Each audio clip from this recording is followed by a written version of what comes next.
the various possibilities that you have to plug into some of these activities that you may not have known had developed over this past year.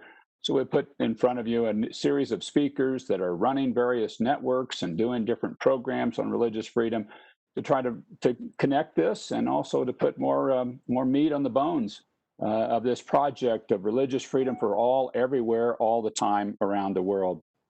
It's my honor to welcome my government counterparts from around the world, leaders and representatives of international organizations, civil societies, governments, and various people of different backgrounds who have been, and we'll also have some individuals to witness to the persecution that they've experienced of their own faith. During the high-level event this time last year, President Trump noted that the United States had committed to creating an international religious freedom alliance, an alliance of like-minded nations devoted to confronting religious persecution around the world. He was referring to and reiterating the idea shared by Secretary of State Mike Pompeo during the second annual Ministerial to Advance Religious Freedom last year as well. To fulfill this commitment, and in response to President Trump's call of a global action, Secretary of State Pompeo launched the International Religious Freedom Alliance in February of this year. With this being the COVID year that seems so long, February seems like 3 years ago now, honestly. But this was launched in February of 2020. It's an informal network of countries committed to upholding Article 18 of both the Universal Declaration of Human Rights and the International Covenant on Civil and Political Rights. Their commitments and shared understandings are encapsulated in the Declaration of Principles that now serves as the foundation of the alliance. This is really to build out and put legs into that Article 18. To date, we have 31 member countries who have explicitly stated their commitment to advance this issue. We've also incorporated our commitment to advance freedom of belief by changing the name of the network to the International Religious Freedom or Belief Alliance. While we were initially overshadowed by the onset of a global pandemic, we quickly adapted and went virtual so we could continue our monthly policy-making level meetings. Not only that, we focused directly on how governments can ensure the right to freedom of religion or belief is upheld and protected in light of the challenges posed by COVID-19. Members of the Alliance have joined calls to release all religious prisoners of conscience globally. We've also urged governments to make sure members of religious minority groups are not discriminated against during the pandemic, whether through public scapegoating for spread of the virus, unnecessarily restricting their access to services and information, or preventing assistance from reaching them. The goal for today's discussion is to highlight the work of the Alliance and our international partners and other activities that are taking place, with an emphasis on positive outcomes of international coordination. With that, I'd like to start by sharing just a few reflections on how things have proceeded to date on this religious freedom effort. To be followed by interventions by a number of our partners who have been among the key drivers for our engagements and our successes. Now today, as we commemorate the 75th anniversary of the United Nations General Assembly and the 72nd anniversary year of the adoption of the Universal Declaration of Human Rights, I'm absolutely thrilled that we finally have a global effort to advance the right to freedom of religion or belief. Protection of this right, established 72 years ago by the UN, along with the right to peaceful assembly and freedoms of association expression, they are foundational to the flourishing of a society. And where the right to freedom of religion is promoted, economic opportunity grows, security increases, and people flourish. This is why it's a foreign policy and national security priority of my country, the United States, to promote and protect this right everywhere, for everybody, all the time. To date, the United States has hosted 2 high-level ministerials on the issue of international religious freedom, and I'm delighted that this year you will be hearing from the government of Poland, who is hosting the 2020 ministerial this fall. And you'll hear from Poland, the country of Poland today, about their ministerial on advancing religious freedom to be held in November. Through the International Religious Freedom or Belief Alliance, one of our top priorities is to work to ensure that individuals are no longer killed or incarcerated simply for freely and peacefully practicing their faith.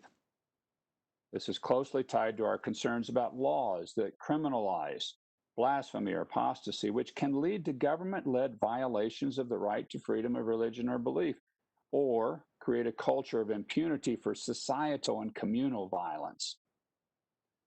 As mentioned, one of our areas of coordinated activity this year was to get the release of prisoners of conscience detained for their belief during the COVID pandemic. During the pandemic, jails were often places where the COVID virus spread the fastest, and we couldn't see any rationale why a prisoner of conscience would be held in such an environment. We were pleased to see the release of prisoners in a number of different countries, including Tunisia, Iran, Indonesia. We hope to see more of these taking place as we move forward. The United States also has a number of priority countries and issues that we continue to engage bilaterally on.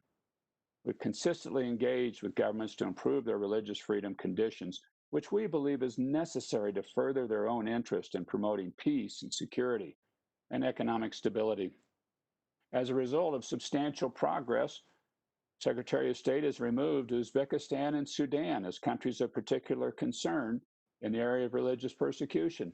These countries have made great progress. Indeed, Sudan is one of the lead countries in the world and has recently repealed their apostasy laws.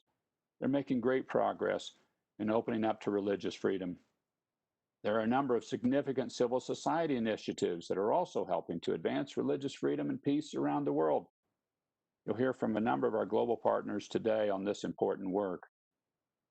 And I'd like to note in particular my friend Yahya from Indonesia, who is the Secretary General of the largest independent Islamic organization in the world.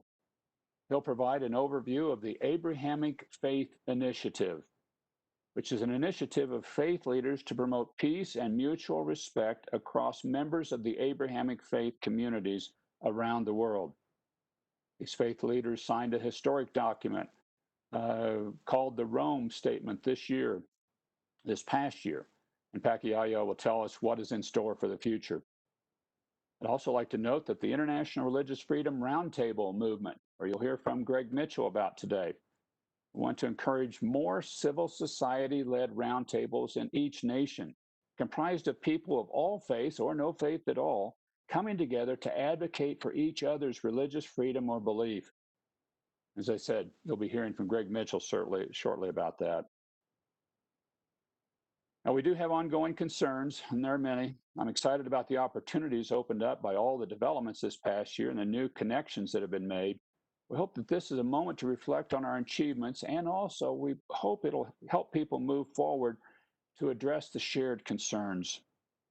On that note, I'd like to highlight that there are still way too many instances where the right to freedom of religion or belief is violated around the world. We will have some guests on today who will provide insights on the challenges that they've faced as a result of those negative situations. This August, unfortunately, marked the third anniversary of the start of violence that resulted in the ethnic cleansing of the Rohingya in Burma's northern Rakhine state.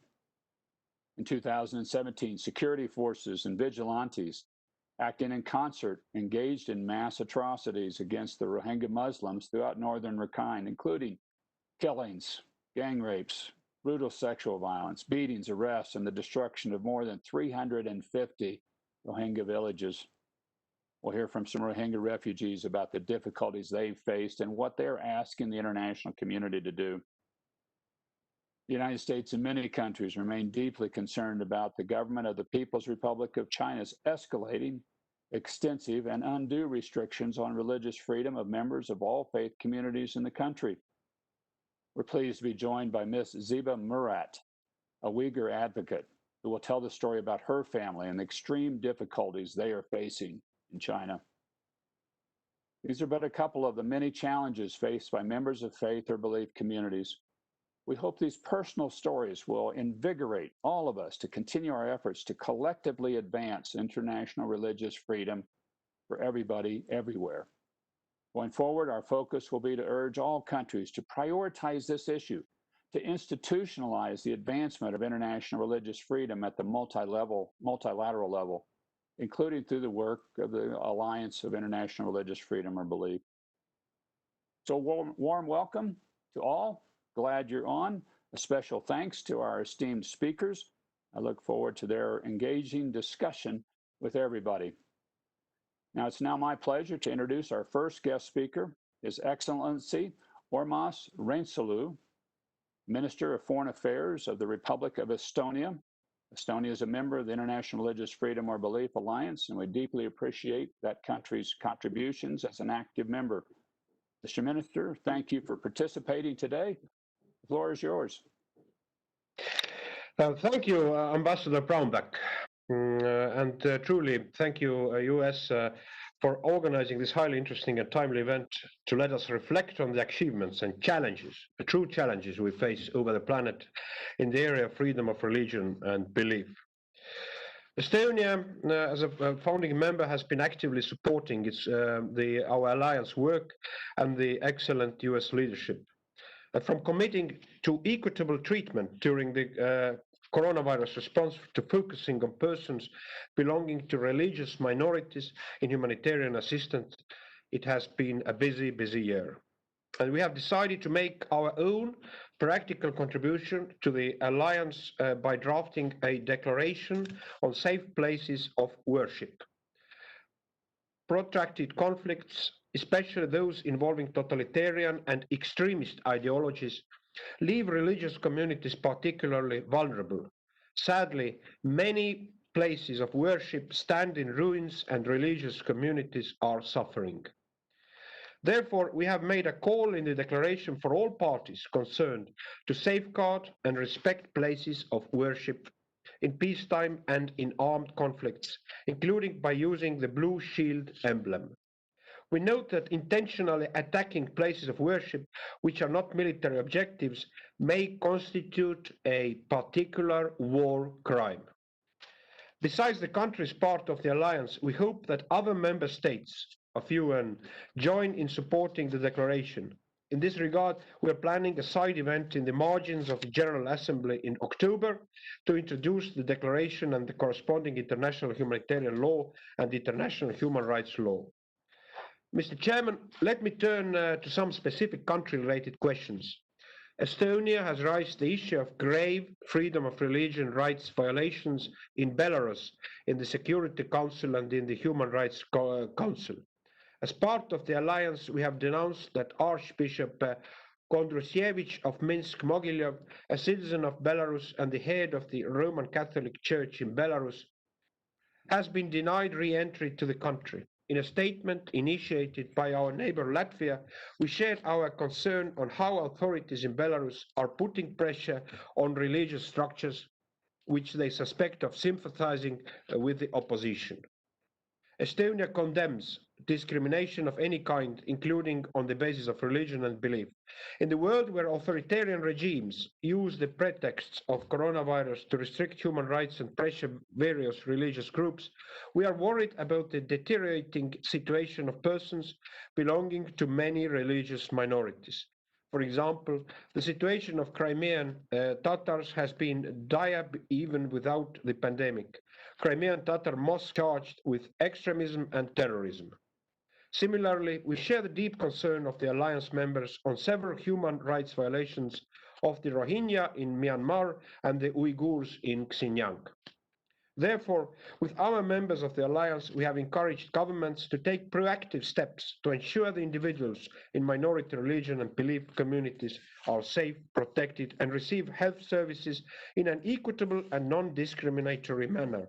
And we also believe that freedom of expression is invisible from freedom of religion and belief. Let me once again the great leadership of Ambassador Brownback, and we are fully devoted to continue our joint cooperation in the alliance. Thank you. Thank you very much, Mr. Minister, and I deeply appreciate the participation of your nation in these ideas. I think this idea of safe zones for places of worship in conflict or occupied zones is a key one that needs to advance forward, and thank you very much for that. And I'll turn this over to Samir to be talking and introducing two interventions by individuals that have been persecuted themselves. Back to you, Samir. Thank you very much, Ambassador Brownback, and thank you very much, Foreign Minister Rainsalo, for your remarks and for both of you to kick off our important discussion here today. As Ambassador Brownback mentioned, our next segment involves hearing the personal stories of individuals currently experiencing religious freedom challenges. You will first hear audio clips of Rohingya refugees. They recently shared their stories with our office and their message for the international community, so for you all in mind. You will now hear that audio and see the text of their narratives on your screen.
So as you saw, we heard the powerful personal narratives of two Rohingya refugees from on the ground very recently. They shared this with us. And we will be discussing this issue in a moment. I would now like to turn to our next speaker. It's my pleasure to introduce Ms. Ziba Murat, a Uyghur American advocate who will share the story of her family. Ms. Murat? Thank you, Samir. Thank you, Ambassador Brownback and the Office of International Religious Freedom for the opportunity to speak today. It feels very strange to be telling my personal story of losing a family member to circumstances that seemed unimaginable in this modern day. Since 2017, the Uyghurs have been facing escalating terrible persecution for their religion and ethnic identity. All of the normal practices of our religions are outlawed and being called illegal religious activities. Innocent people are being abducted, and my mother, Dr. Gulshan Abbas, an Uyghur retired medical doctor, was not spared from this trouble either, and as of now has been in a concentration camp for the past 2 years. A peaceful, non-political person, she speaks fluent Chinese and has always lived a life of caring for others. She was taken by the Chinese authorities, and for the past 2 years, they have been completely ignored our family's requests for information. The hardest part of this lonely situation is seeing what so many people still have no idea what's going on. I'm dealing with the circumstances that most people cannot even imagine. I have a 2-year-old daughter, and it's incredibly painful to be unable to focus on what should be a happy time in life because I'm still trying every moment of my day to receive some news about my mother, to fight to free her. I never wanted this, and I have spent the past 2 years in agony I can't even articulate. Every day, I'm left wondering where she is being held, if her delicate health is being taken care of, if she's mentally strong without a contact for 2 years. As more and more news leaks about the concentration camps, our nightmare grows. Uyghurs are facing mental and physical torture, food and sleep deprivation, even rape. Women are suffering forced sterilization, abortions, and mandatory birth controls. Uyghurs are being enslaved in a factory across China as we speak. Families are forcibly separated, kids are in orphanages. The fact that this is continuing in the modern day of age is horrifying. And the worst part of my mother's wrongful detainment is that seeing conversation surrounding China continued with no mention of the names of those who are wrongfully detained. While my desire to advocate for my mother is natural, I also believe that her case in particular should be raised with the Chinese officials because it is a litmus test for the Chinese officials and demonstrate their true intent. The reasons Uyghurs are detained are completely unacceptable. What's truly disturbing about my mother's case is the fact that she does not fit in the criteria that the Chinese government has laid out for detainment. There's absolutely no reason that I should be prevented from speaking with my own mother under any circumstances. In any dialogue with China moving forward, these missing Uyghurs should be central to any conversation.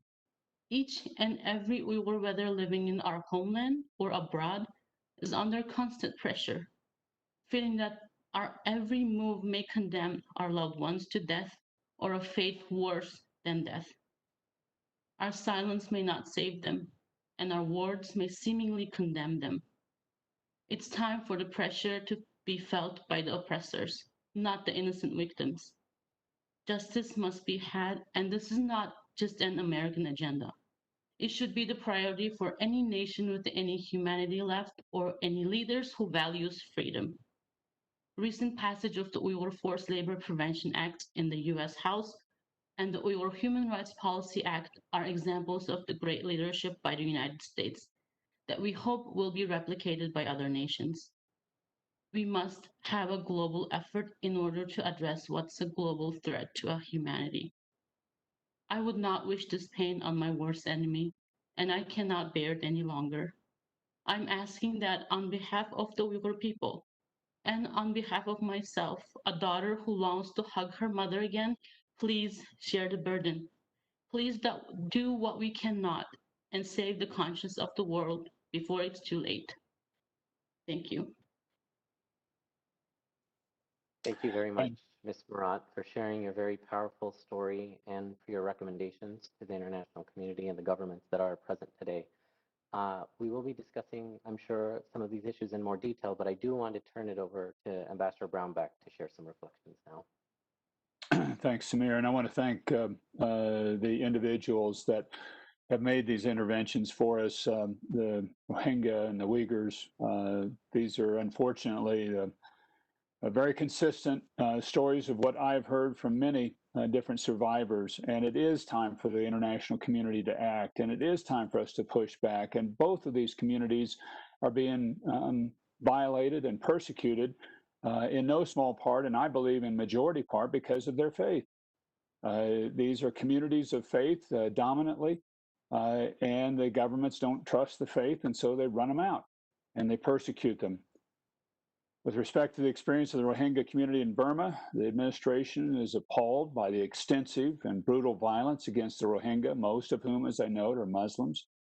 Has repeatedly expressed our deep concern about the ongoing humanitarian and human rights crisis in Rakhine State. We've matched that concern with actions. We've put forward 2019, the United States became the first country to take public action against the Burmese military commander-in-chief and his deputy for their role in the abuse against the Rohingya by imposing visa sanctions and financial sanctions in both those cases. The United States has also continued to work with the World Humanitarian Response in Rakhine State. Department of State has provided some more than $951 million in humanitarian relief to the populations in Burma and Bangladesh since the violence escalated in 2017. And the administration commends Bangladesh for continuing to host the more than 860,000 Rohingya refugees.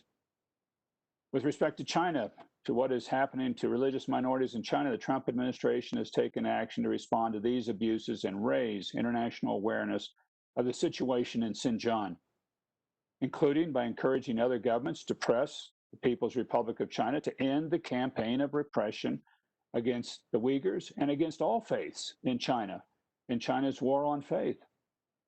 Over the past year, the administration has specifically implemented visa restrictions and financial sanctions on officials, export restrictions on certain technologies to companies and entities implicated in these abuses, import restrictions on goods made with forced labor, and the issuances of, say, supply chains business advisory.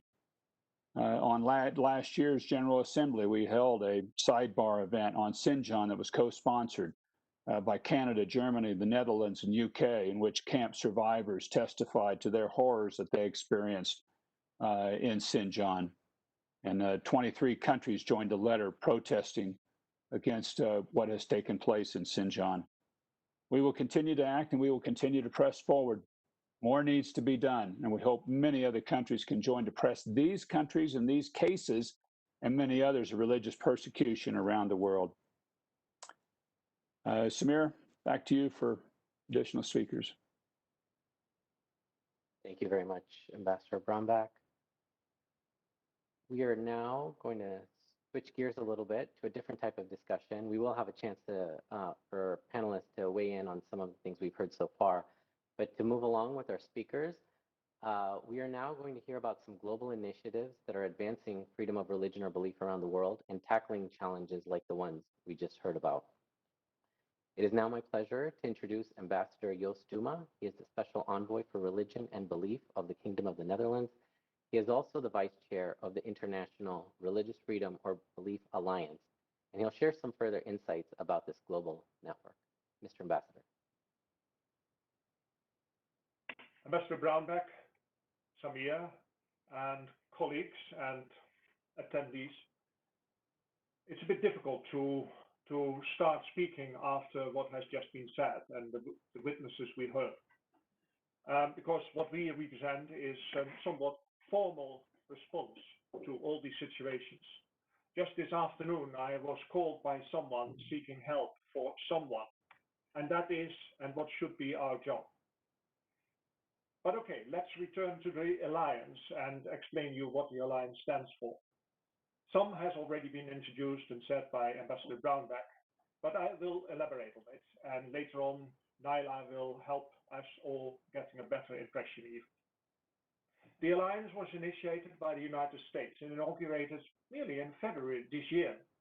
Since then, the alliance has grown to 31 member states from different regions and representing a diversity of faiths and beliefs.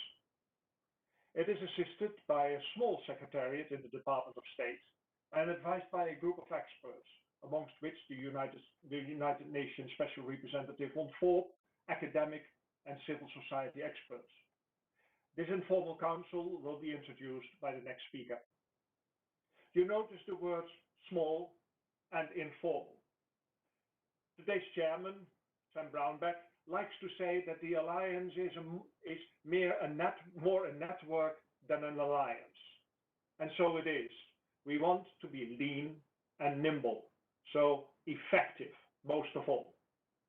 Ambassador Brownback already referred to us recently changing the alliance's name, symbolizing its mainstreaming. It started as the International Religious Freedom Alliance in conformity with US legal language and according to the IRF Act 1998. But from the outset, prospective members, international partners and advisors advocated to bring in belief as a constituting element in the title. And therefore the alliance is now called the International Religious Freedom and Belief Alliance, more near the internationally used terminology freedom of religion and belief. Our ambitions are high. Already in the first sentence of our principles, published on the Department of State website, we declare that the alliance is a network of like-minded countries, fully committed to advancing freedom of religion or belief around the world. We all agree that more must be done to protect members of religious minority groups and combat discrimination and persecution based on religion or belief. We advocate for freedom of religion or belief for all, which includes the rights of individuals to hold any belief or none, to change religion or belief, and to manifest religion or belief, either alone or in community with others, in worship, observance, practice, and teaching. And this is official language from official text, but it should be daily practice.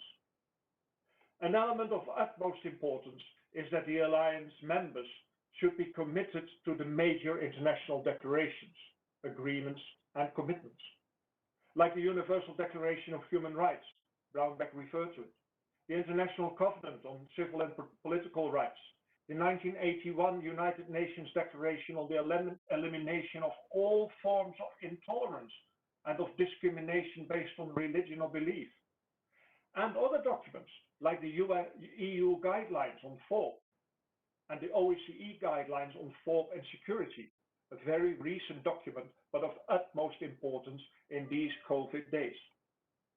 Secondly, we agree that action to promote freedom of religion or belief is based on the principle that human rights are universal, interdependent, and interrelated. Thirdly, we agree that actions of the alliance are intended to complement existing work to promote freedom of religion or belief within the United Nations and other competent multilateral and regional organizations. And fourthly, we all, together and individually, will publicly and privately object to abuses wherever they might occur. We are committed to fighting intolerance, discrimination, and violence based on religion or belief against individuals, communities, and minorities. I refer to us being like-minded, and so we are in our endeavor to promote FORB, but we are also countries with different political traditions and ambitions. Therefore, we have agreed on a number of specific commitments, like upholding our state obligations under international law in general, and the ICCPR specifically when relating to freedom of thought, conscience, and religion or belief, including the right, again, I repeat, to hold any faith or belief or none at all, and the freedom to change faith. We are committed to pursuing an inclusive approach, including cross-regional engagement, and we desperately seeking more members who will commit themselves to our objectives. We are committed to being consultative, coordinated, and voluntary. We are committed to pursuing internal, external coherence on matters relating to freedom of religion or belief. And we are committed to taking a human rights-based approach to advancing forward and to promoting other human rights indispensable for the full enjoyment of the freedom of religion or belief. In the almost 8 months of its existence, the Alliance has met every month, of course, virtual in the past months. We issued statements, lobbied, and used social media to alert issues. Ambassador Brownback already referred to the statement on challenges of COVID, echoing statements by the special proceedings of the Human Rights Council, and focusing in particular on persons imprisoned because of their beliefs. I may also mention tweets we issued on the plight of believers and human rights defenders in Vietnam and of Baha'i in Yemen. And the Estonian minister already referred to some of us speaking out loudly on the situation of the Archbishop of Belarus. Regularly, we dive into specific country situations, already referred to by today's chairman. We don't have solutions ourselves, but we want to learn and to interact. We want to be creative and responsive, answer challenges and build longer-term solutions. So being so diverse, we have identified fields to focus on and to carry further, together, in groups, or individually. And I mentioned, we want to respond to mass atrocities, and I refer to the Rohingya case. We want to take humanitarian relief action. We want to confront blasphemy and apostasy laws. We want to protect and preserve religious heritage sites, and Minister Reisalu already referred to this initiative. We want to promote equal citizenship, and we want to teach and help teaching respect for diversity. We want to promote intersectionality, like gender equality, and combined with freedom of religion or belief. And very important to mention on this day, we want to see the link and to underline the link between Sustainable Development Goals and freedom of religion and belief, since we believe that this freedom will promote the SDG and bring us back to a better 2030. As said, the Alliance is merely 8 months old, but we feel needed because around the world, freedom of religion or belief is remarkably threatened or denied entirely, and discrimination, violence, and persecution of persons belonging to religions and ethnic minorities is rising. And now the floor is to our representative of our informal Council of Experts, Naila Tabara, representing a country in need and representing an organization that is sort of exemplifying our alliance. The floor is yours.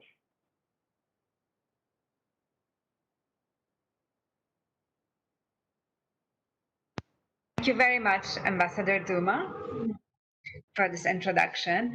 I will try to combine in my talk 2 things, describing a little bit the informal council and at the same time describing a bit what we do in my part of the world.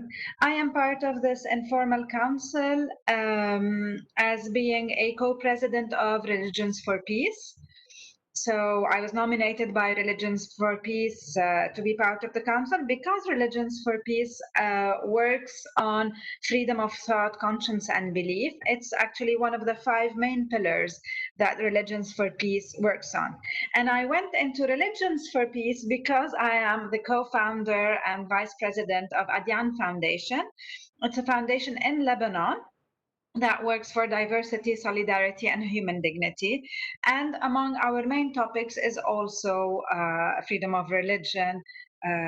Actually, we call it freedom of religion and belief. And I'll come back to the question of nomenclature.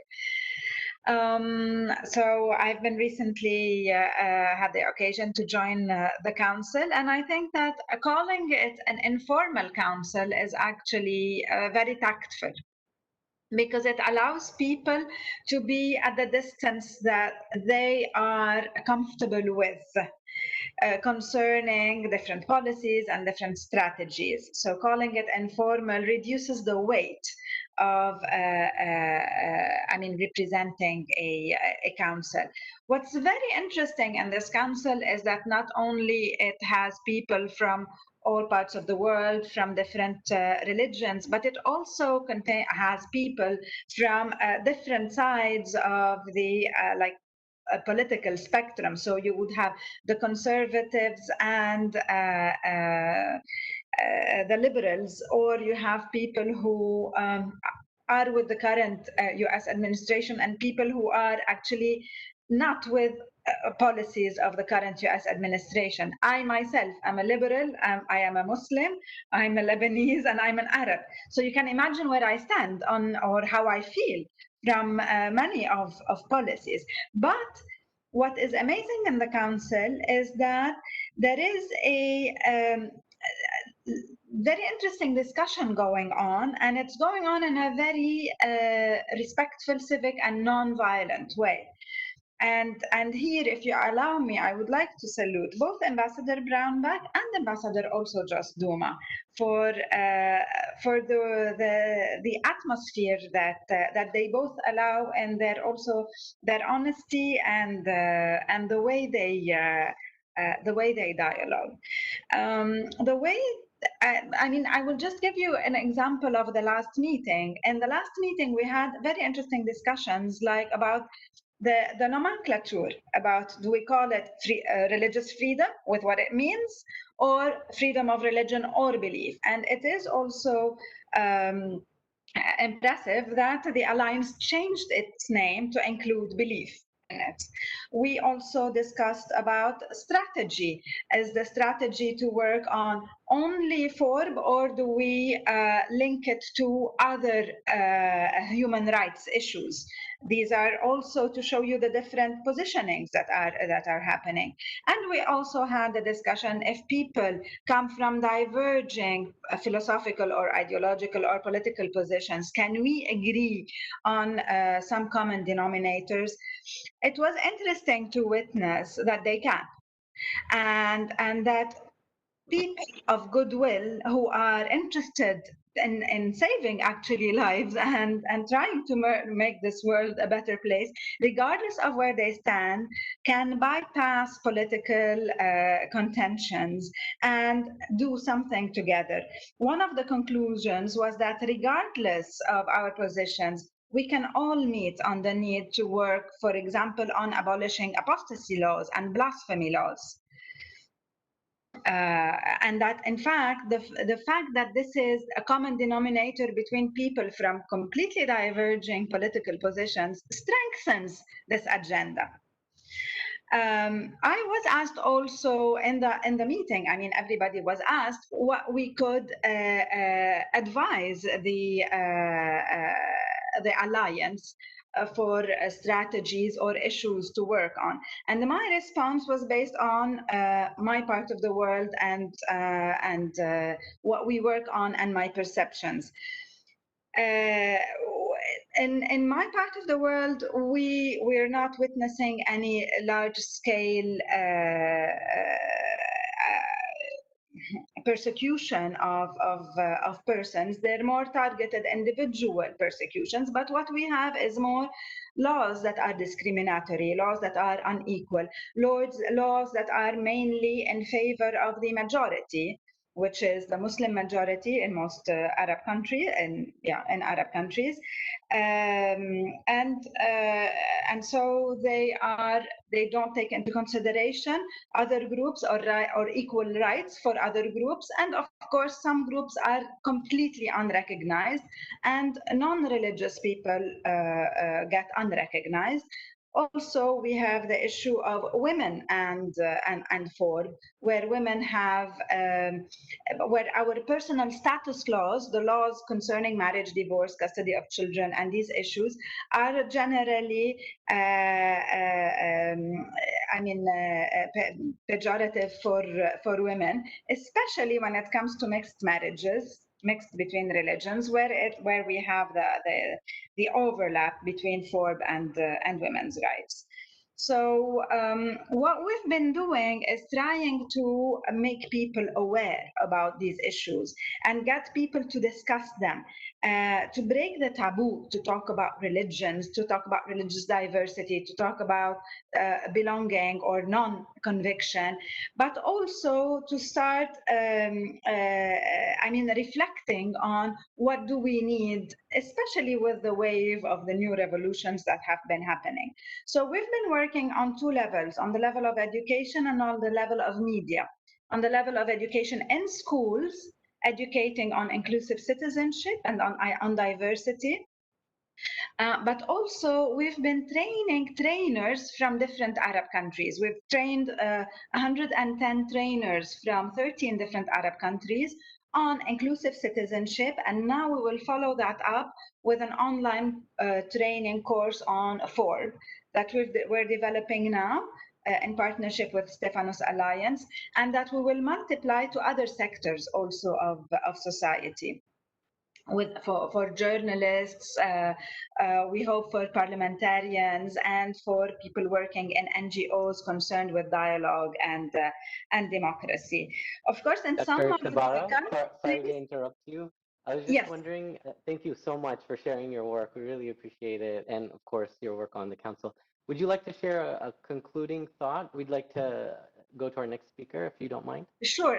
I'm sorry I took more time because... That's okay, no problem at all. Please, go ahead. Okay, so just to say that we've been working on education, but also on media to make this topic more known through media, to get to more people. And I think these are two issues that we need to focus on in the Alliance. The last thing that I think we need to focus on, as we mentioned before, is blasphemy laws. And here we really need intergovernmental bodies to be working to change these laws, whether apostasy laws or blasphemy laws. We need the efforts of everyone to be able to end with these terrible laws. Thank you. Thank you so much, Ambassador Duma and Dr. Tabara. We really appreciate not only your description of the work that's being done, but your insights as well about the importance of this and also next steps. And of course, we can talk at much greater length and we'll have an opportunity for a discussion. But now I'd like to turn to Ambassador Joanna Ronecka from the Permanent Mission of the Republic of Poland to the United Nations, who will be discussing the upcoming ministerial to advance freedom of religion or belief. Madam Ambassador. Thank you very much, Samer. Good morning, Excellencies, ladies and gentlemen. It is a pleasure for me to be here and share some insights from my Polish national perspective. Thank you also to the organizers, Ambassador Brownback and his team, for hosting today's event, but also for everything they have been doing to advance the freedom of religion or belief worldwide. In today's interconnected world, it is of paramount importance to build greater awareness of the diversity of religions, beliefs, cultures, and traditions. The primary responsibility for promoting and protecting the human rights, including the human rights of persons belonging to religious minorities, lies with states. The task of public institutions is to guarantee the respect and freedom of people who profess and practice various religions, traditional and non-traditional, but also to protect those who declare lack of attachment to any religion.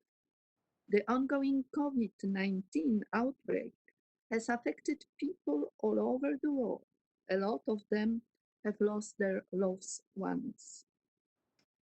Pandemic influence, first of all, public health, but it has also tremendous impact on labor market, economy, and social life. Minorities groups are the most exposed and vulnerable to these changes. We need to be aware action undertaken in connection with pandemic can endanger rights and are in some cases used to justify repressive changes to legislation, disinformation campaigns, and to increase hate speech stigmatizing minorities groups, including religious minorities.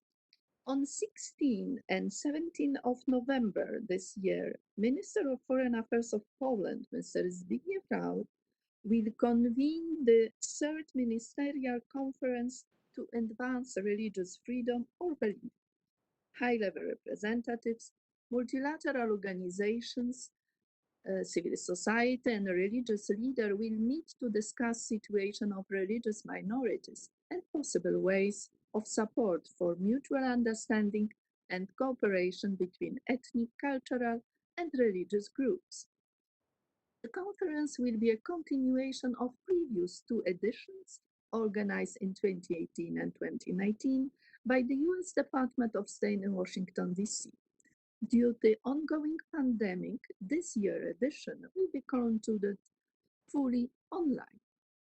Day one, high-level session will not only be an excellent opportunity to discuss current challenges to freedom of religion or belief, but also to reaffirm commitment to the fundamental values underlying the international system of human rights protection, part of which is the protection of religious minorities. Day two, representatives of civil societies and religious groups will hold a dialogue on how to stay united during the COVID-19 pandemic, if freedom of religion or belief and security can be harmonized, and how religious freedom or belief can support the implementation of the Agenda 2030. During the ministerial, we plan to present to the participating countries statements of concern that highlight some pressing issues impacting religious freedom or belief, with the opportunity to sign on with the focus on preserving freedom of religion or belief during COVID-19 pandemic, use of technology of the protection of religious freedom of belief, statement on the interlinkages between SDGs and religious freedom or belief, peace building religious literacy, protection of persecuted minorities, freedom of religious belief or as a pillar of democracy, and last but not least, statement on advancement of interreligious interface and interreligious dialogue. Our shared goal is to scale up the international community's efforts to promote freedom of religion or belief and protect members of religious minorities. We want our discussions to be future and action oriented and focus on concrete initiatives to achieve the full realization of this right. However, these efforts can never be effective without proper, broad, and deep civil society involvement, and we must remember this. The meeting today confirms the need to reflect on the issue of respect for freedom of religion and belief. The tone of the discussion leaves no doubt that the fundamental importance of dialogue as a tool for building mutual understanding and tolerance. Thank you very much for your attention. Thank you so much, Madam Ambassador, for the description of the ministerial this year. As you can all see, there are a lot of high-level multilateral engagement on advancing freedom of religion or belief, many of them recent but timely initiatives and very important ones. These endeavors are also informed by civil society contacts who are experts, advocates, or individuals who are directly affected by developments at the local level. And so you've heard some different perspectives so far from all of those different perspectives. But another related and very important issue is the promotion of peace and mutual understanding between individuals and communities. We'll now hear about a groundbreaking initiative by senior global faith leaders to do just that. It's my pleasure to introduce Yahya Staquf, General Secretary of Nahdlatul Ulama, who is joining us from Indonesia. Pak Yahya, welcome. Thank you. Assalamualaikum warahmatullahi wabarakatuh. I want to thank you again, Ambassador Brownback, for granting me the honor of this platform. Excellencies, ladies and gentlemen, I was invited by Ambassador Brownback to get involved in an initiative which then is called Abrahamic Faith Initiative. And we did a gathering early this year on January in Vatican, and we reached fundamental agreement on some important issues. But we know that there are lots of work remain to be done to improve the current condition that we have. The problematic dynamics in terms of interrelationship between different religions in the Abrahamic tradition and beyond it that oftenly lead to discrimination, persecution, and horrible treatment toward minorities. You know, these problematic dynamics present in three decisive arena. One in the arena of politics, where politicians, political actors, weaponize religion for political gain, whether for the religion or against the religion. This is the arena where, in short term, the international diplomacy can do something to encourage, to put pressure on political actors, whether in government or outside government, to not or to prevent the political weaponization of religion, and use various leverage, political leverage, economic leverage, if necessary, to do that.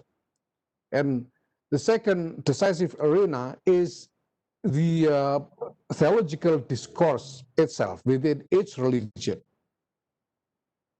because it is the reality that in the theological discourse of each religion, there are various elements that can be used to justify animosity, attitude of enmity toward others. So religious authorities have to deal with this problem. In Indonesia, for example, my organization, the Nahdlatul Ulama, in early 2019, we held a gathering of ulamas, Muslim scholars, around 20,000 of them. And in that convention, it was a national convention. In that convention, the ulamas then laid down a theological framework on 4 key issues in related to interreligious relationship.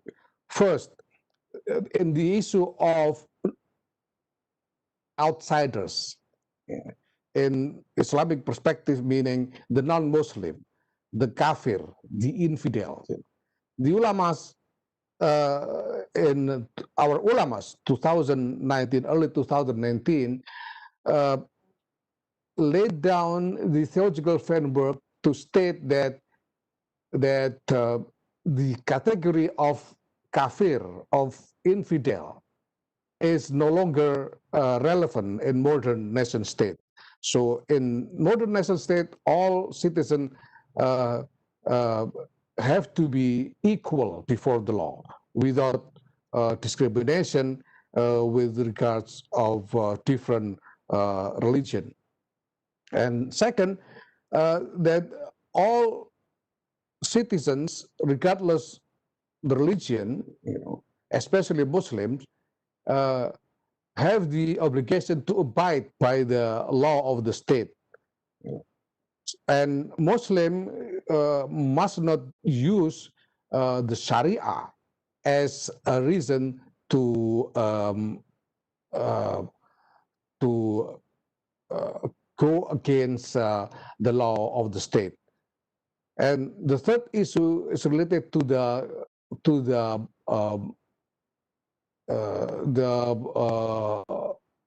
political system itself. We stated that there is no obligation for Muslim to pursue a caliphate as a political system for Muslim, and that the modern nation state that we have is actually legitimate in the eye of Islam, and Muslims has the obligation to preserve the nation state where they dwell. And the fourth key issue is about related to conflict that happens between group of Muslims against group of others. Wherever there is a conflict happen between Muslims and non-Muslim, group of Muslims and non-Muslims, we stated that it is forbidden for Muslim to engage in the conflict in the name of helping the fellow Muslims. The obligation for Muslims in that context is to pursue peace, to help building peace among the conflicting groups. So this is the example of how religious leaders, religious authority deal with the problematic elements within the theological discourse in respective religion. Now, and but that is not enough yet. The third decisive arena is the mindset of the religious community itself.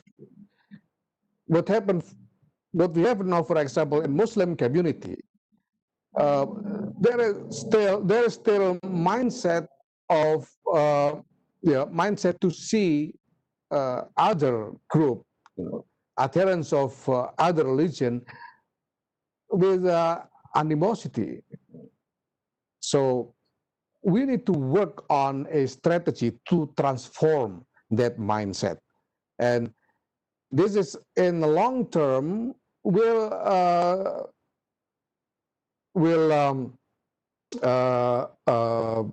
determine the course of political dynamics related to religion.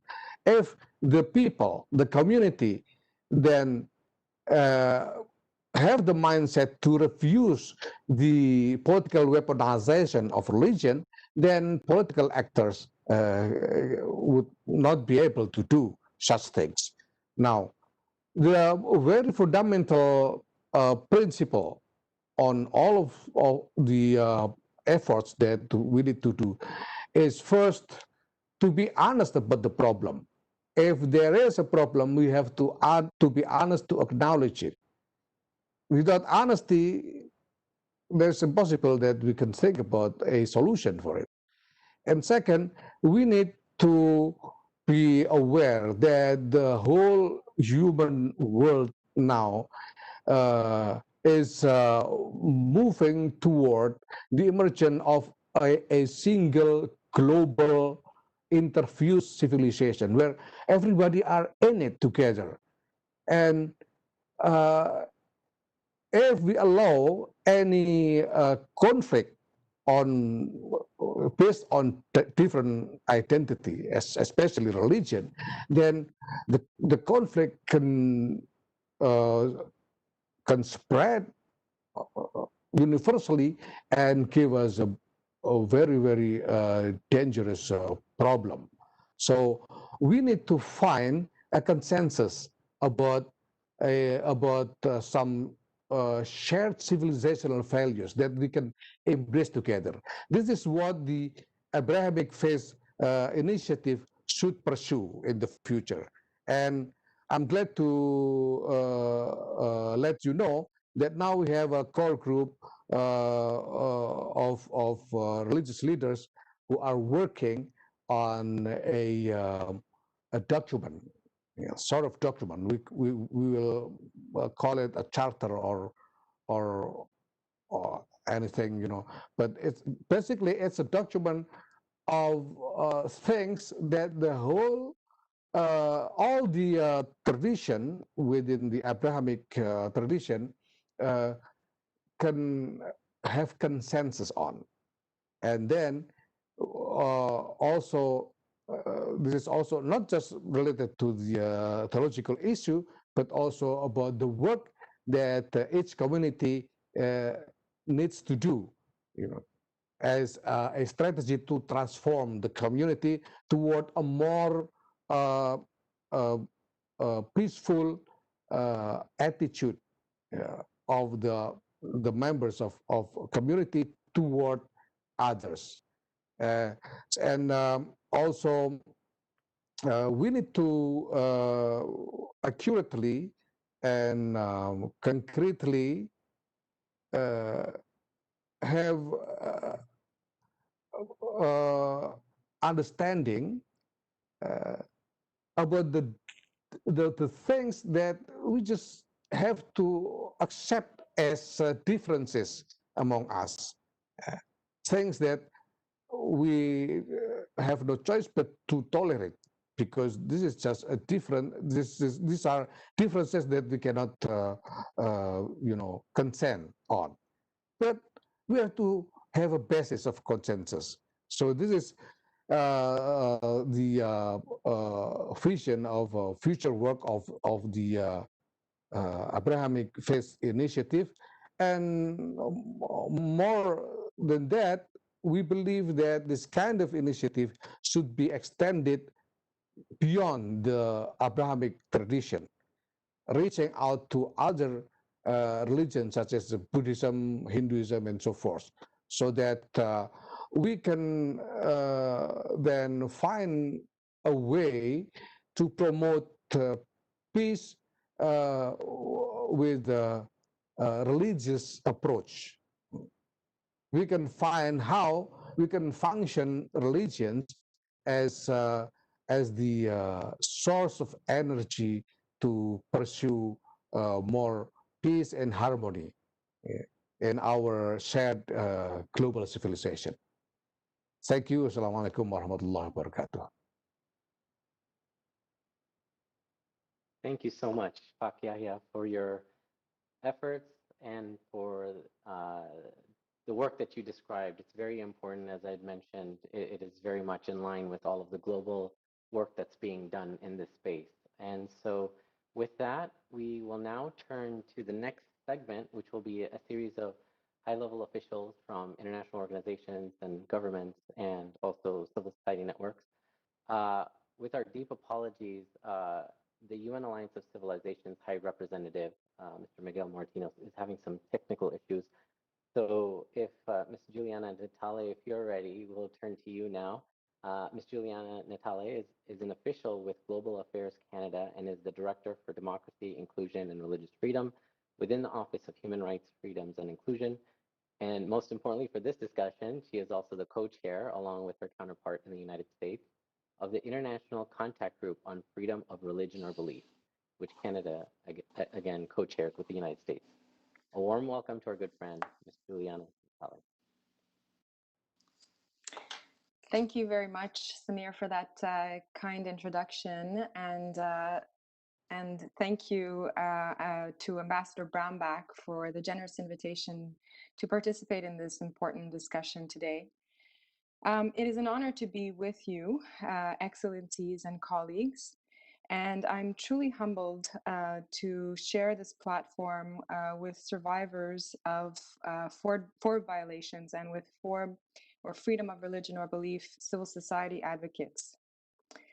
Your testimonials impress upon us the need for the international community to continue to work together to promote and protect human rights, including freedom of religion or belief, particularly now in the context of the ongoing COVID-19 global pandemic, where we have seen hatred exacerbated and the norms be distorted and applied for discriminatory purposes. In this context, taking stock of the tools the international community disposes of is more relevant than ever. I will therefore speak to you about the activities of the International Contact Group on Freedom of Religion or Belief, which was launched by Canada in 2015, and which, as Samir has mentioned, we co-chair with our colleagues from the United States. The overarching principle guiding Canada in our global effort to promote freedom of religion or belief is the conviction that all human rights are universal, indivisible, interrelated, and interdependent. The promotion and protection of human rights, including freedom of religion or belief, is of critical importance for Canada.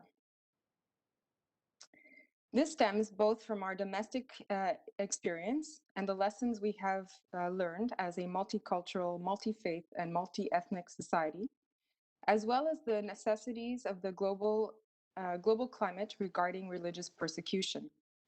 The principles articulated in Article 18 of the UN Declaration of Human Rights and the International Covenant on Civil and Political Rights bear repeating. They are integral to upholding freedom of religion or belief, and we must continue to safeguard this right as integral to the international human rights framework. It is with this belief in mind that Canada launched the International Contact Group on Freedom of Religion or Belief as an informal platform bringing together a diverse, cross-regional group of countries with the aim of promoting and protecting freedom of religion or belief globally. The ICG-FORB offers participating countries an informal platform which transcends regional multilateral blocks, where information sharing is coupled with action. Countries committed to Article 18 exchange good practices and coordinate responses to international violations of freedom of religion or belief. The contact group fosters discussions of emerging issues and facilitates joint advocacy, policy, and programming responses to freedom of religion or belief related issues. The ICG also provides a space through which participating countries can engage directly and regularly with key eminent experts, such as the UN Special Rapporteur for Freedom of Religion or Belief, representatives of the OHCHR and of other UN agencies, as well as representatives from bodies such as the OSCE Office of Democratic Institutions and Human Rights.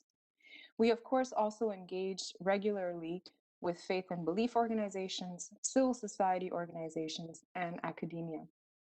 Since its launch, the ICG has grown to encompass over 30 members, namely through the participation of special envoys and dedicated freedom of religion or belief and human rights policy officials, which meet regularly to collectively explore ways in which to effectively address deep concerns regarding the violation of the right to freedom of religion or belief.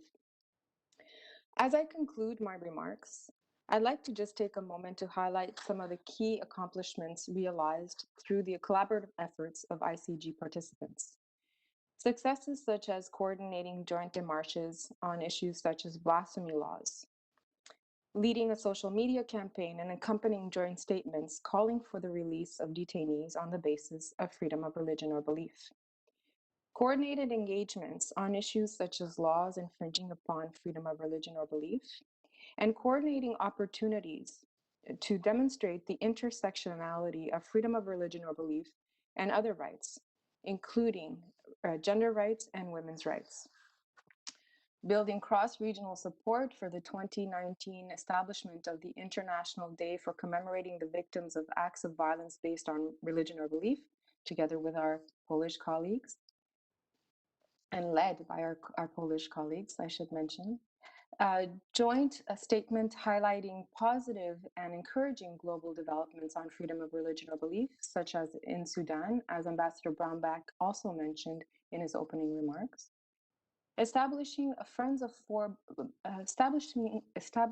number of Friends of FORB groups amongst our diplomatic missions, and pursuing opportunities to increase literacy and knowledge of the right to freedom of religion or belief.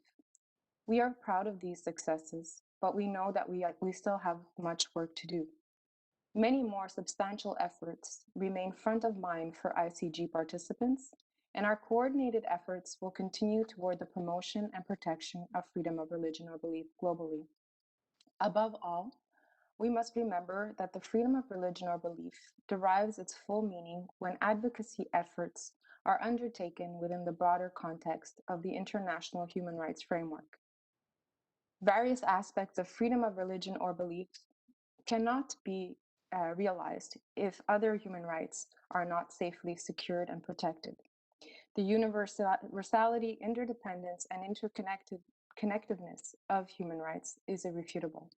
More than ever, as we face the negative impact of the pandemic, the negative impact that the pandemic has had on freedom of religion or belief, we must continue to work together to encourage a climate of inclusion and respect for diversity towards advancing human rights norms.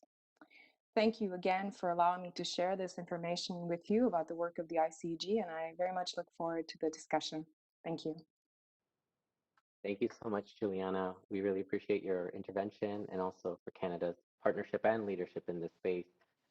Today's focus is positive, developments and successes. So thank you for also highlighting that. On a personal note, I've been working with the ICG for a while now, and it was one of the first initiatives to bring together governments at the expert level to discuss these issues. So it definitely set the framework for a lot of the things we're discussing today. And now the moment we've all been waiting for, the next person can best be described as an international religious freedom superhero.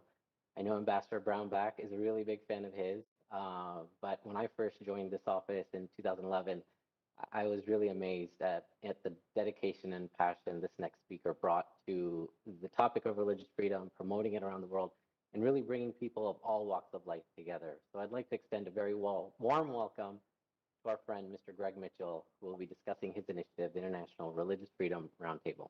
Greg. Wow. Thank you, Samir. I've never been introduced that way before, so I feel humbled. Wow. But it's great to be with you. And I want to thank you, Samir. I want to thank Ambassador Brownback and the entire State Department IRF team. I want to thank all the panelists today and all the great work that everybody's doing. And it's really, really great to be here today. Just to tell you first about the International Religious Freedom Roundtable, what it is, then about the global network that we're building, because it gives everybody a chance to plug in, and we definitely want to, build this network. And again, this is an informal network also. If you've seen a common thread, all these global efforts that are going on, the informal nature of these networks is key to making them work. And this one's the same. So again, my name is Greg Mitchell. I chair the International Religious Freedom Roundtable in Washington. It's been going on for almost 10 years. And again, it's informal, because that's the only way that you can bring people of all faiths together and keep them together and keep them working together, because that is the purpose of this roundtable, is to pull people of all faiths and those of no faith together on a regular, ongoing basis and get them standing up for each other's freedom of religion or belief on a regular basis, so that all asks of governments to address specific situations of discrimination and persecution and all asks of these governments to reverse course and reform their laws to advance freedom of religion or belief for everyone.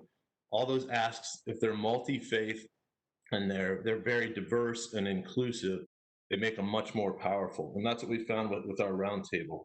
And right now we meet weekly with Ambassador Brownback. Before the coronavirus shut everything down in person wise, we were meeting on Capitol Hill in Washington every week, getting about 150 people a week in the same room, talking about specific situations and then launching multi-faith actions to address them. But since coronavirus, we've been meeting virtually. So we're still doing weekly meetings every Tuesday at 11 a.m. Eastern Standard Time. And everybody here is welcome. If you're not already participating in these weekly meetings, you can go to irfroundtable.org, sign up, because we've had over 800 people from more than 50 countries log in and participate in these weekly meetings. So it's really phenomenal to see how with the coronavirus, it's really gone global, and we're growing and we're building momentum, which is great to see. And just a couple keys to success before I go into the global network that we're building. The Roundtable is pretty unique because it is civil society led. It's multi-faith, and we actually say it's radically inclusive because we welcome everybody. We welcome big organizations, faith communities, civil society, but we also welcome individuals. And we welcome people of traditional and non-traditional, majority and minority faith. And again, those of no faith. Everybody is welcome to participate and put our shoulder to the wheel and work in multi-faith fashion. And it is action-oriented, and we operate on an equal citizenship, participant-led, opt-in basis. Everybody is free to sit at this table. Everybody is free to put something on the agenda. Everybody is free to launch a multi-faith initiative and invite everybody else to opt in. And then everybody is free to opt in as much as possible or never at all. So it's really a successful model. And we've seen even in Washington, where it's easier to do this than in other places, but greater social cohesion has occurred even within the religious freedom community in Washington, in the policy community. So we believe we've scored several policy victories in Washington, but we've also been engaging foreign governments directly as a multi-faith roundtable. And we've had some 7-year engagements. I'll just mention like Kazakhstan as one example. We've been engaged with Kazakhstan directly for 7 years, and we've got them to the point now, working with them, not naming and shaming them, but working with them and offering to come alongside and engage and work with them in strategic partnership. They're now at the point where they've got a roadmap to reform, and that roadmap to reform includes setting up religious freedom roundtables in 9 different cities in Kazakhstan. So that's just one example of a successful engagement we've got going on. Uzbekistan is another one. So we want to do more of this. With this successful model, now we get to the global network part of this. Starting in early 2019, I started traveling around the world because we started to promote the fact that we want to set up religious freedom roundtables in every country. And Ambassador Brownback has been very supportive of this and promoting that we'd like to see 100, our first target is 100 roundtables around the world. So I started traveling, went to Nigeria first in January 2019. I've been all over the world, and we want to set up this network, a global network of interlocking religious freedom roundtables and partners, groups that are already on the ground in countries working on this issue, to plug them into the network also. And use this network to facilitate global engagement based on mutual respect for the other's liberty of conscience, and build mutual trust and reliance. And then coordinate actions. That's the key. Coordinate actions to help governments improve. And we're up to 30 religious freedom roundtables and partners around the world.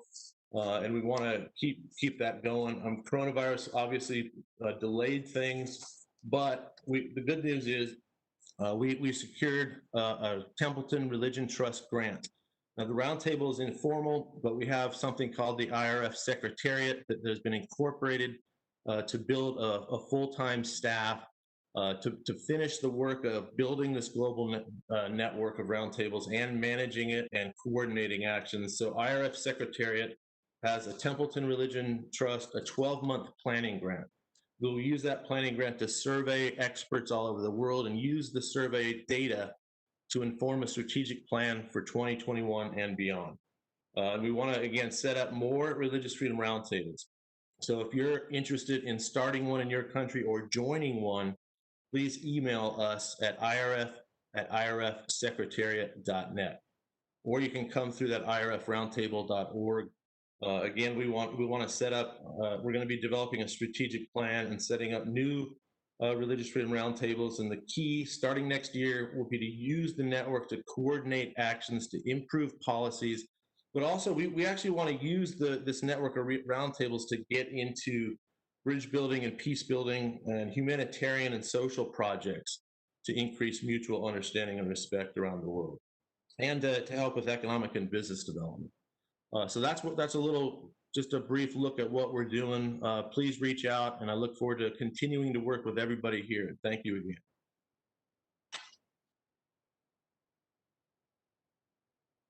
All right, thank you so much for all the work you're doing and through your network. It really is incredible work, and I know governments have also benefited from the network you've built. Also, you had mentioned how to get in touch. We actually, in addition to positive developments, we really want to encourage everyone to get involved. We will have an option to share at the very end the link that you had mentioned during your remarks. Now, if it's possible, I think we have Ms. Nihal Saad from the UN Alliance of Civilizations. She will be reading the remarks that have been prepared by High Representative Moratinos. We're deeply sorry that the technical issues were not sorted out. But Ms. Saad, if you're ready, we can turn to you now.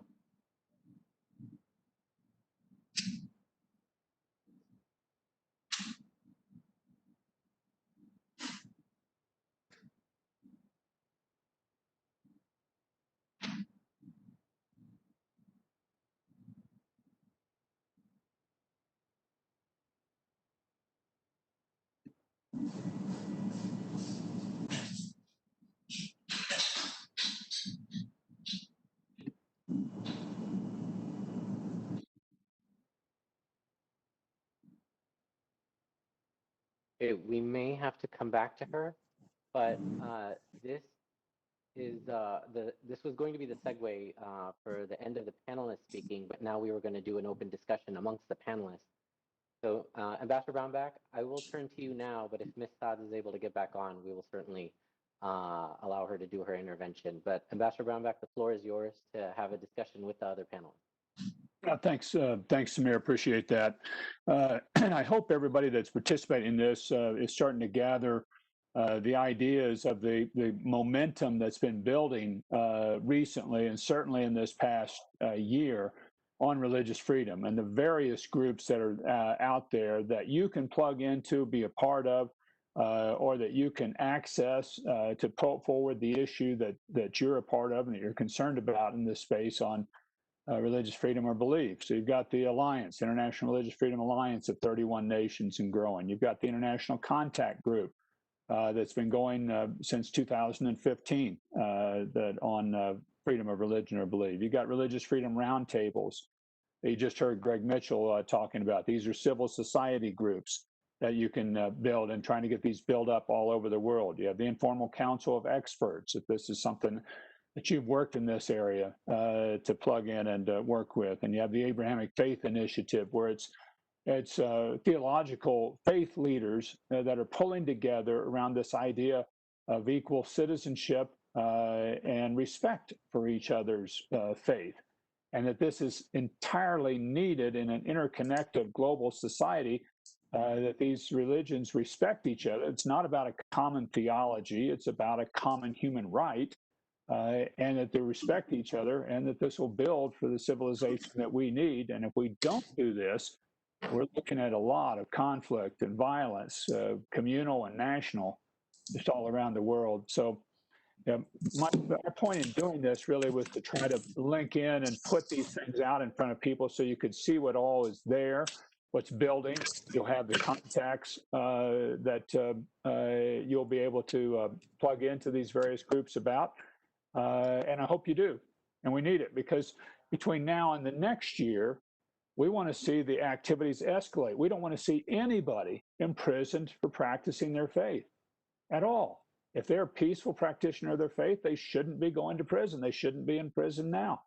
We want to see apostasy and blasphemy laws repealed so that people are free to practice their faith as they see fit. We want to see these religious communities come together around the notion that religion is an instrument of peace. It shouldn't be weaponized as a tool of war. And that these theological leaders would come together around this. We want to see all the various religious groups and people who are not religious at all stand up for each other's fundamental religious freedom rights. And we want to see governments work together to push and to press forward this fundamental human right that was established by the UN 72 years ago, become actualized and realized by people around the world. So join in the push, join in the effort at the national, at the international, at the local level. This needs to be both a grassroots and a national and a global push. It needs to mirror some of what's happened in the international push against human trafficking, where it's done practically at a local level, but it's supported and pushed aggressively at the national and international level. That's what we're after. That's what we think is entirely possible. And the people you heard at the outset that have been persecuted for their faith are only a sampling of those, of the millions that are being persecuted even today for their faith. Their cries, their prayers are what we are responding to, and we need to be able to stand up for them to see that they can practice their faith free of fear, free of incarceration, free of being in prison. We're also concerned about increasing technological use to suppress religious freedom. Technology is a neutral morally. It's neither good nor bad, but it can be used to suppress religious freedom, and we don't want to see that taking place around the world. So those are some of the things that I would summarize some of the panel members to say, and I don't know, Samir, let's see if some other people want to pitch in some thoughts here. Thank you, Ambassador Brownback. I think you very effectively pointed to the key issues here and really what needs to happen. We are pleased to be joined by Ms. Nihal Saad now. Again, deep apologies that it didn't work out for High Representative, but please, we welcome your reading of his prepared statement. Thank you. Thank you very much, Samir. Can you hear me? Absolutely. So I'm very sorry. I apologize on behalf of the High Representative for the United Nations Alliance of Civilizations, Mr.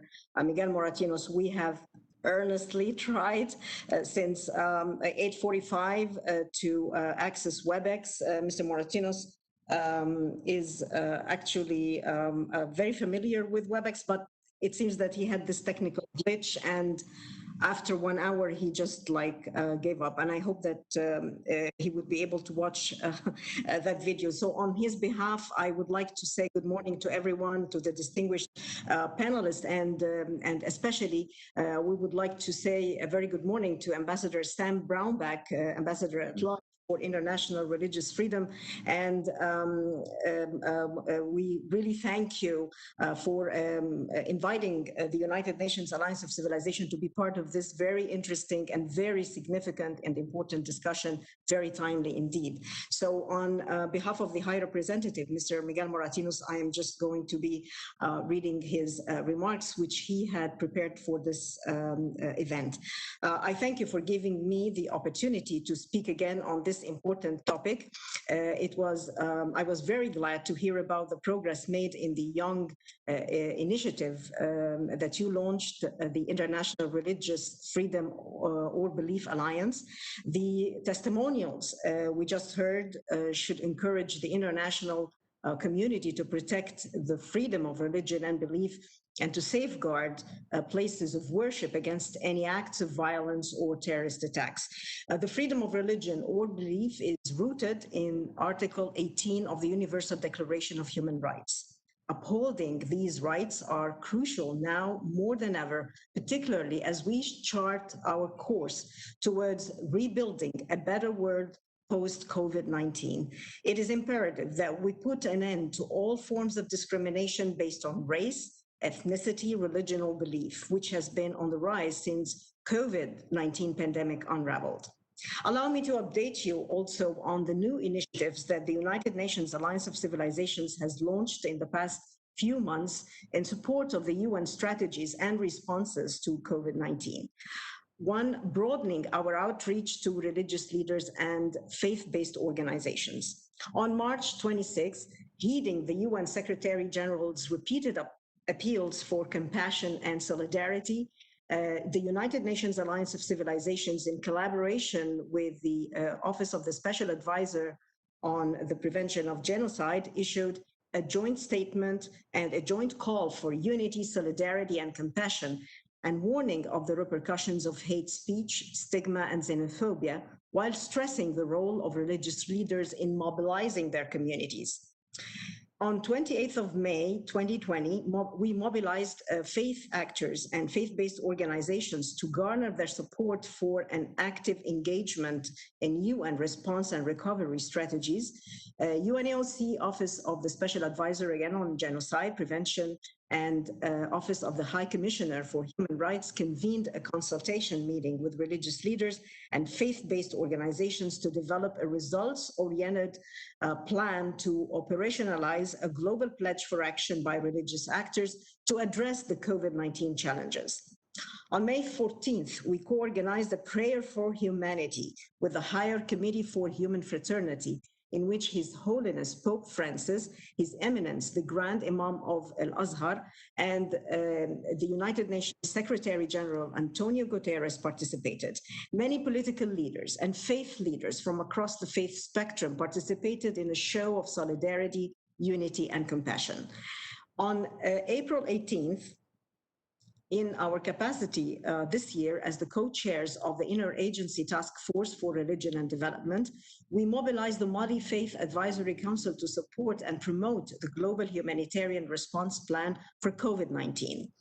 On the plan of action to safeguard religious sites launched last September at UN headquarters, the United Nations Alliance of Civilizations is the focal point for the plan's implementation in the UN system. Work is in progress with UNOSAT, a UN operational satellite applications program for the mapping of religious sites. A communications campaign will be launched next week with the hashtag for safe worship. The campaign invites people around the world to submit stories describing their connection to religious sites. It aims to celebrate the universality of religious sites, emphasize the need to safeguard religious sites, and to protect worshippers. Last but not least, on February 2020, the UN Secretary General designated the High Representative for the United Nations Alliance of Civilizations as the UN focal point to monitor anti-Semitism and enhance the system-wide response. The designation was very timely, as COVID-19 pandemic has exposed deep-seated inequalities and fissures in our societies. Cities and also are hubs of resilience and human ingenuity. And this crisis has shown how city dwellers also can adapt overnight to new ways of working and functioning while demonstrating extraordinary solidarity and support for one another. The High Representative was very vocal in his denouncement of all the manifestations of anti-Semitism by issuing several statements on anti-Semitic incidents. From March to September, he liaised with major Jewish organizations and relevant bodies to forge a comprehensive action plan that enhances a system-wide response. And in December 2020, he is planning a broader consultation on a widely agreeable definition of anti-Semitism and good practices to address and respond to anti-Semitism. Concluding, as one humanity facing a global human crisis, we must nurture mutual understanding. We all have a responsibility to look out for each other, to respect differences, and to promote peaceful coexistence. I look forward to continuing our collaboration. And I thank you very much.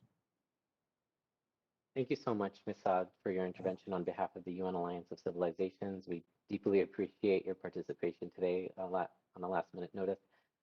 So over to the panelists. Ambassador Brownback shared some of his reflections. We do welcome other panelists to share their thoughts, or if you have questions for your fellow speakers. We will try to keep it brief so we can get in some interventions from foreign governments that are also participating as attendees.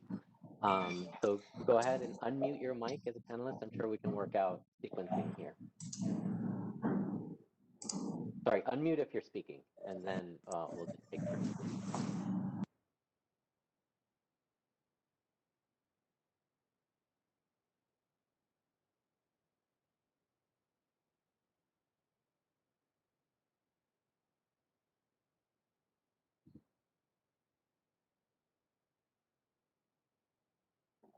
And if you're having trouble unmuting, just wave a hand and we'll try to get it set on our end.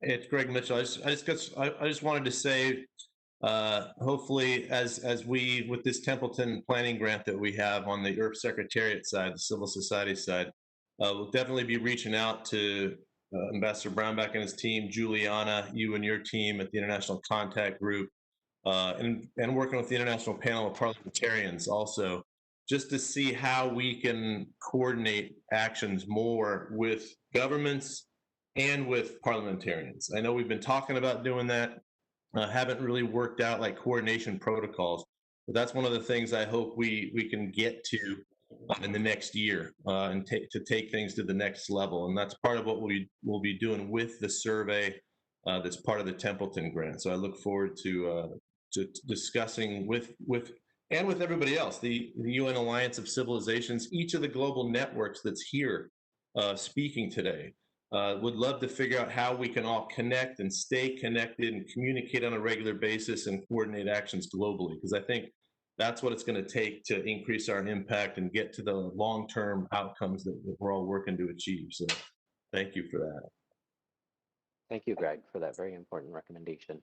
I will quickly scan to see if any of the other panelists are hoping to speak right now. Ambassador Duma, the floor is yours. Yes, and in fact, it is a question to Greg, but not only to Greg. In the spirit, so to speak, it is a question to us all, because we all have introduced our activities. We all cover a certain segment of the market, so to speak, but this is not a market. We have missions. So, Greg, very brief. In the United States, I can imagine that you lobby. And then you lobby with the government. Do you lobby for internal, or do you talk to the government, to senators and so on, externally for international religious freedom? And when you set up a roundtable somewhere, you refer to Nigeria, then you bring in, so to speak, interested parties together. But what do these interested parties together discuss, and what do they want to achieve? Is it talking, is it lobbying, or is it consensus and reconciliation?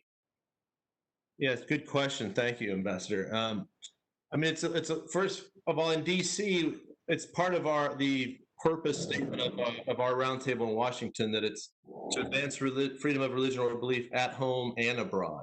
But everything we do is participant driven, participant led, participant driven. So most participants come to the table and launch international issues. So, but we have had some domestic issues that are launched. There's just not as much, not as broad a consensus on the domestic issues, but we have had those at the roundtable, and we're open to domestic. So we're open to both, but it's skewed more heavily on the global side.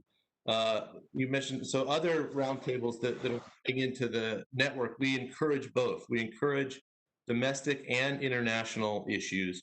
And for instance, the first event we had, or the first meeting we had in Nigeria, we did have Sunni and Shia participants sitting at the table for the first time, I think, and they were a little uncomfortable.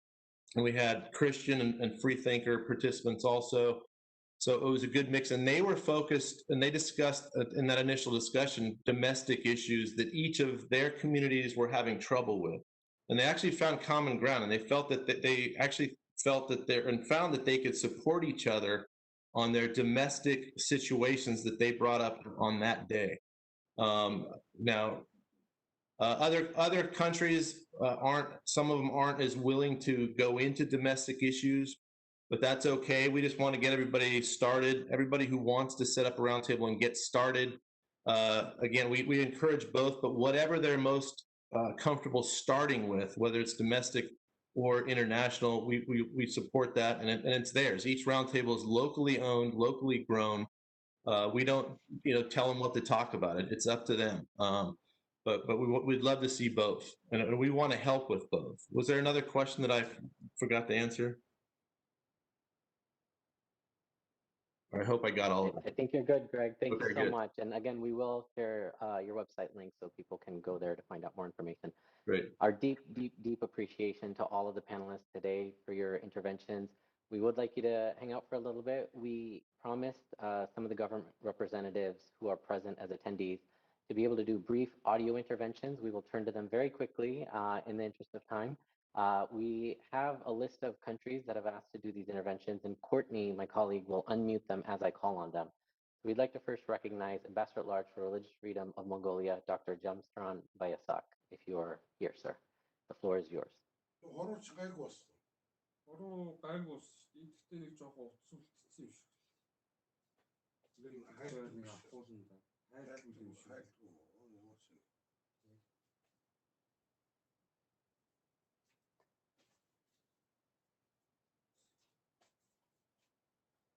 Ambassador Bayasak, if you can hear us, you're live now. You're welcome to make your brief intervention at this time.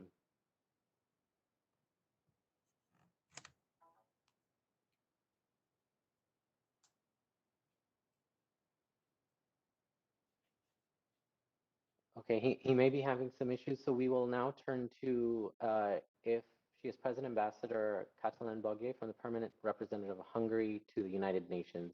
Madam Ambassador, if you're on the line, the floor is yours. Thank you very much.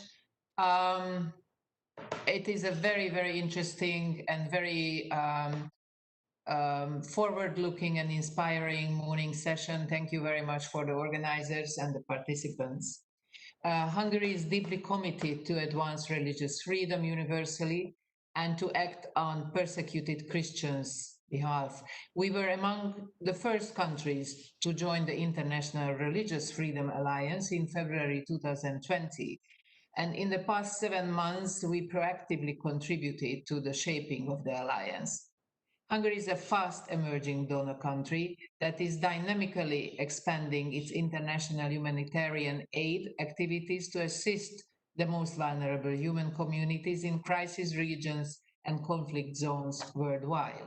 Besides the protection of human dignity, human rights and freedoms, as well as supporting peace and rehabilitation efforts of communities living in crisis regions, Hungary's humanitarian policy aligned with the Agenda 2030 for Sustainable Development and in line with the Hungarian government's general policy directions also reflects an explicit but not exclusive priority to aid of the Christians and other minorities persecuted on the basis of religion or belief. Your Excellencies, dear colleagues, we stress that the systematic violation of Article 18 on freedom of religion or belief of the Universal Declaration of Human Rights has had and continues to have severe humanitarian dimensions, as entire communities are persecuted for their faith and therefore are discriminated from local service, social services, basic education and healthcare. Humanitarian policies must respond effectively and holistically to these dimensions of religious and belief-based intolerance. That is why Hungary's policy, through its Hungary Helps program, is to provide humanitarian assistance directly in crisis regions, thereby mitigating large-scale migratory pressures and dangers on source and host countries in the Middle East and Sub-Saharan Africa. Since its launch in 2017, the Hungarian government has implemented nearly $50 million worth of humanitarian fast relief. The greatest challenges present in our world, be it hunger, health risk, poverty, or the effect of violent conflict, can't be solved by one nation. Your Excellencies, for these reasons, we have launched joint humanitarian partnerships with major Hungarian players, major international humanitarian players, including, among others, the United States, Poland, the Netherlands, Estonia, and the Sovereign Order of Malta. And it is vital, and we stress it all the time, that religious institutions and faith-based other organizations are not excluded from bilateral and multilateral humanitarian initiatives. I thank you very much. Thank you very much, Madam Ambassador, for your intervention. At this time, we will read a few questions that we got from participants. I'm going to summarize them because I think there are some interesting questions here. I'll kind of do all of them at once, and I'd welcome very quick reflections from the panelists, if you may. There's a concern about authoritarian regimes that are cracking down under the guise of COVID-19 on minorities and other vulnerable populations. I think we addressed this a little bit in the remarks. So if there are any other comments on that topic. There's also a series of questions asking about the role of civil society in all of these endeavors. I think we did capture some of the opportunities through the informal council of experts. Greg Mitchell did a fantastic job of saying how really everyone can get involved. And I think we all stress the importance of the role of civil society. But there is especially from a representative of the Christian Solidarity Worldwide Organization, had several questions about how can civil society be a partner and be involved. And so those are all of the questions we received. And I'd welcome any thoughts from panelists, and then we'll go to Ambassador Brownback to conclude our event today. So the floor is for any speaker that would like to respond to the questions. And I have Ambassador Duma first. Yes, both on that issue of COVID and authoritarian regimes has already been addressed. But from a bilateral perspective, I have tried to really well understand every detail. The trick is that we deal as states with states, and we have to respect each other. We deal with sovereign states. So it is very difficult to criticize each other easily. So we really have to study. We listen well to the signals we get from the field, but both as an alliance and as individual member states, we have to be careful. There are wider interests at stake always. And we have been asked by Parliament to study a few countries, and we can conclude that it is a difficult situation for minorities, including religious minorities, but extrapolating, so to speak, individual cases, anecdotal material to countrywide trends is very difficult. Then on a bilateral basis, what we do, and I refer to it in my earlier remarks, what we do is we are open for any info from interest groups. And be assured, these interest groups are very active usually, and we study the signals we get and we answer them. That's why I'm the envoy. Thank you. This is Greg Mitchell, just on the question of civil society. What's the civil society role? Just to go into a little bit more detail, again, in order to set up a global network of religious freedom roundtables, again, we'd like to see a roundtable in every country eventually. That takes some work. We have to find people in each country that are interested in setting up a roundtable. And so that's the first thing. If civil society is on the line today and they're interested in becoming part of this effort, part of this global network, learning about all the actions from all these different global networks, and then being part of the actions to address these specific situations of persecution and discrimination. Again, you can join the roundtable. You can start attending the weekly meeting with Ambassador Brownback and his team every Tuesday at 11 a.m. Ask us, and we can help you set up a roundtable in the country. But also to bring new roundtables online and get to the point where we can even get close to 100, set up regional secretariats. So if you're interested in setting up roundtables in multiple countries in your region, looking for regional partners to stand up regional secretariats that would be responsible for bringing new roundtables online in country region. We've already got a couple, like in the UK and East Asia, Central Asia. So if you're in part of regional efforts to set up roundtables and then train these people that are running these roundtables and then to coordinate regionally, let me know. Because again, everything's got to be locally owned, locally grown. It's the only way it works. But those are the ideas I have. And eventually, the final thing is I'd love to see eventually a grassroots platform like a digital platform where individuals also be part of these initiatives and these solutions. I think that's a little bit down the road, but would love to see that in the next 12 months. Thank you so much, both Ambassador Duma and Greg, for your thoughts on these issues. Time, but there's a lot of folks that really want to be involved, and we have a request from the Deputy Permanent Representative of the Brazilian Mission to the UN. If he's available now, we'll quickly turn to him, and then I will then go to Ambassador Brownback so he can the event. Thank you. Yes. Can you hear me? Yeah. Good. Thank you very much. Thank you, Ambassador Brownback. Thank you, Mr. Samir Hussein. Just a few words, a few remarks to thank the US for organizing this event. It was really for us to do something like that, and Brazil being a proud member of the alliance, we would like to congratulate the US for bringing this event to the side of the UN 70th anniversary. It's really something challenging because of the times that we are living, but it's necessary because it raises the awareness of this very important item, article of the human rights agenda. It's unfortunately is not stressed enough, and raising awareness is one we can do, and that this event actually has done. The third point is that I would like to commend the participants of the event. We're not talking about freedom of religion in very broad, abstract terms.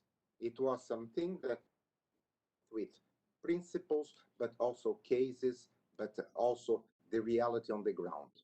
So this is also important because sometimes, in my experience, liberty of freedom of religion is treated in a very distant way, and it was not the case. And to conclude, I'd like to just remind the words of President Bolsonaro when he opened the general of the General Assembly, and when he said that he made a call to the entire international community to protect religion. And he was then very specific and said, fight against Christophobia. So that was my remark. And I thank you for your patience. Thank you very much. Thank you, Mr. Ambassador. So we're going to do something very quick here. In the floor to Ms. Juliana Natale for a few comments on civil society's participation. And then Ambassador Brownback, if you don't mind, just and we'll conclude. Thank you very much. Thank you so much, Samir. And sorry to request the floor. I just felt the question on civil society was really important. And I can say that from a Canadian perspective, as the focal point for global affairs with faith communities in Canada that are engaged internationally, the voice of civil society is crucial to the work that and I would encourage civil society organizations to touch Canadian civil society organizations to be in touch with me and civil society organizations worldwide to really communicate with your government officials. Ambassador Duma mentioned in earlier remarks that he had been on the phone with a faith and belief organization seeking help, and it's through those communications that that we can become aware of situations on the ground and bring them forward to the international platforms of which we're members and of which we're participants. So I can give you an example that civil society organizations that are in touch with us, we often have the opportunity then to bring forward their points and their concerns and the emerging issues within the context of ICG meetings, and to discuss these concerns and to find longer term solutions to the issues that are. So a strong emphasis on the role of civil society and a strong emphasis on to please continue to us as your points are crucial to our work and to for us to be able to going forward. Thank you, Samir, for that opportunity to engage. Thanks as well, Juliana. Appreciate that. And I want to thank all of our panelists and everybody that participated today in the. Delighted to have you a part of it and delighted to work together. I hope you can sense the momentum that's building on this. There's just been so much persecution of people of faith around the world for so long, and we've been losing ground. And I think now the community at the international and at the grassroots level is building back momentum to push back against that. And is to end persecution based in whole or in part on religious identity. We want to end that persecution based on, in whole or in part, on religious identity. And there are many ways for you to plug into this. So thanks for. We also really want to see religion be used as a tool of peace in an interconnected world full of division. We want it to be a tool of coming together and of building mutual respect, not of division. And these are active efforts going on now. Join in it, be a part of it. And we look forward to working with you. Again, thanks everybody for participating. We hope this is worthwhile to you. God bless you all. Hope you have a great day. Take care. Thank you, Ambassador Brownback, and thank you to all of our panelists and our attendees. Clearly, there's a lot of work being done in this space. This is unprecedented, the level of high-level engagement. We want all of you to be involved. So the last point I'll make is we'll put up a slide now with some contact information of the different organizations and ways to get in touch with us. I would like to mention our two Twitter handles, State IRF and at IRF_ambassador. Those two social media accounts that the U.S. Office of International Religious Freedom at the State Department uses. And we'll try to put as much as possible from our event today. We're hoping to put a recording of this event. We hope you'll share this with everyone. And thank you all. We hope to see you again soon. Thank you very much. Thank you. Bye-bye. Thank you. Thanks, Ambassador Brownback. Everybody. Thank you. Thank you. Goodbye.